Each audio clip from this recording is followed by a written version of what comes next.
Nagsagawa ng turnover of command ang Nueva Ecija Police Provincial Office o NEPO kung saan formal na itinalaga si Police Major Johnny Boy Itkay bilang Acting Chief of Police ng Bungabon Municipal Police Station kapalit ni Police Major Alric Irana.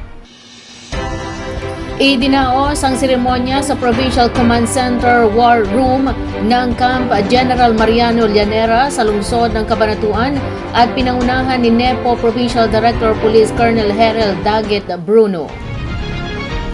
Bilang bahagi ng programa, isinagawa ang simbolikong paglilipat ng watawat ng himpilan at property logbook na sumasagisag sa formal na pagsasali ng kapangyarihan, pananagutan at responsibilidad mula sa dating hepe patungo sa kanyang kahalili.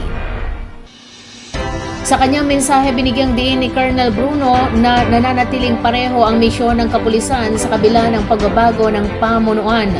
Aniya, ang seremonyang ito ay paalala na ang misyon ay nagpapatuloy kahit may pagbabago sa liderato. Ang lakas ay nagmumula sa pagkakaisa, dedikasyon sa tungkulin at matibay na paninindigan sa sinumpaang serbisyo. Patuloy na maglilingkod ng may dangal, profesionalismo at buong pusong malasakit. Ayon sa NEPO, ang naturang turnover ay alinsunod sa focus agenda ng Philippine National Police o PNP sa pamumuno ni Acting PNP Chief Police Lieutenant General Jose Melencio Artates Jr. Pinagtitibay rin nito ang 3Ps commitment ng Police Regional Office 3, protect the people, pursue peace and order at promote professionalism. Sa ilalim ng pamumuno ni Regional Director Police Brigadier General Ponce Rogelio Piñones Jr. na layong higit pang palakasin ang tiwala ng publiko at matiyak ang epesyente at maagap na serbisyo ng kapulisan sa mamamayan ng Central Luzon.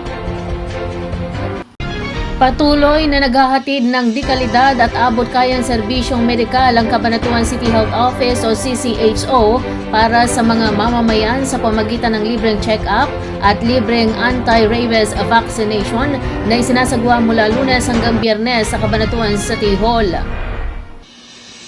Layunin ng programang ito na mapangalagaan ang kalusugan ng mga residente at maiwasan ang pagkalat ng mga sakit, partikular na ang rabies na nananatiling banta sa kalusugan ng tao.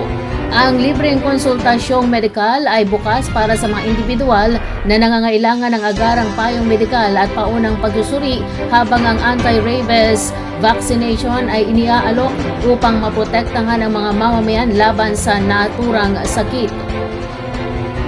Ayon kay Dr. Arminda Army Adaser, hepe ng City Health Office, bahagi ito ng patuloy na advokasya ng lokal na pamahalaan na palakasin ang serbisyong pangkalusugan at tiyaking may akses ang bawat Cabanatuenyo sa pangunahing serbisyong medikal, lalo na ang mga walang kakayahang magpagamot sa mga pribadong pasilidad.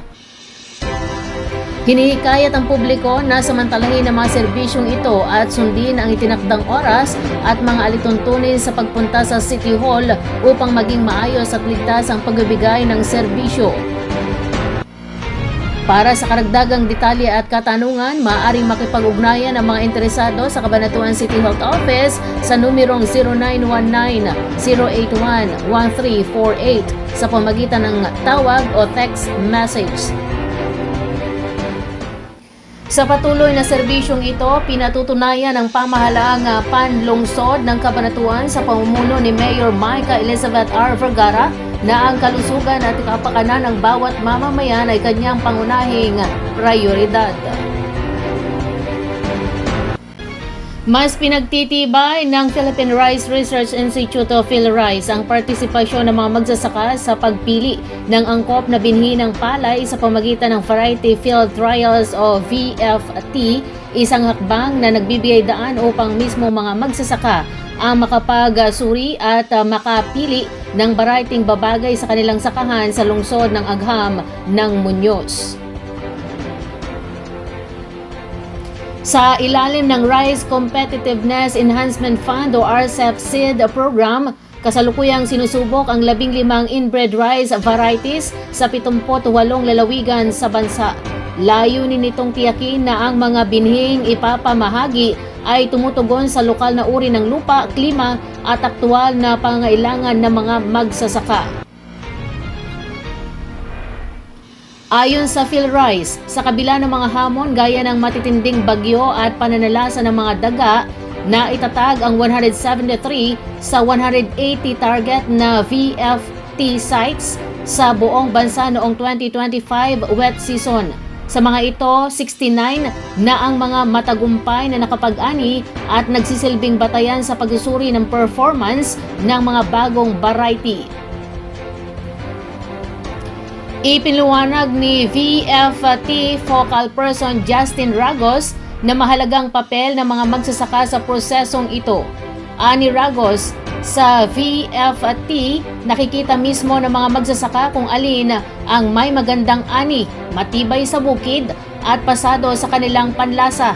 Hindi na sila basta tumatanggap ng binhi, may pagkakataon na silang pumili.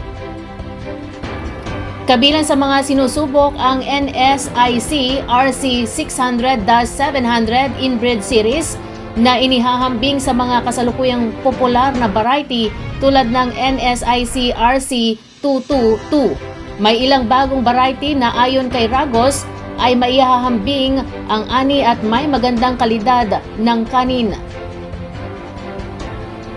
Isinasagawa rin ng mga branch station ng PhilRice ang VFT Field Days kung saan inaanyayahan ang mga magsasaka, lokal na opisyal at seed grower upang personal na obserbahan at suriin ang mga pananim. Ang kanilang mga puna at obserbasyon ay gagamitin bilang mahalagang sanggunian sa mga local seed selection workshop. Inamin ni Ragos na madalas ikinababahala ng mga magsasaka na ang mga binhing ipinamamahagi noon ay hindi laging angkop sa kanilang kondisyon. Dahil dito ang VFT ay nagsisilbing mekanismo upang maiayon ang mga binhi sa aktual na karanasan at pangailangan sa bukid. Ang mga mapipiling variety ay pararamihin ng mga seed grower para sa 2027 dry season at planong ipamahagi sa mga magsasaka bago ang wet season ng parehong taon, batay sa resulta ng mga pagsusuri at rekomendasyon ng mga magsasaka mismo. Hinihikayat ng RCEF Seed Program ang mga interesadong magsasaka na makipag-ugnayan sa kanilang lokal na pamahalaan upang makilahok sa mga VFT Field Days. Sa pamagitan nito, patuloy na pinapalakas ng PhilRice ang ugnayan ng pananaliksik, lokal na pamahalaan at sektor ng agrikultura tungo sa mas produktibo at angkop na produksyon ng bigas sa bansa.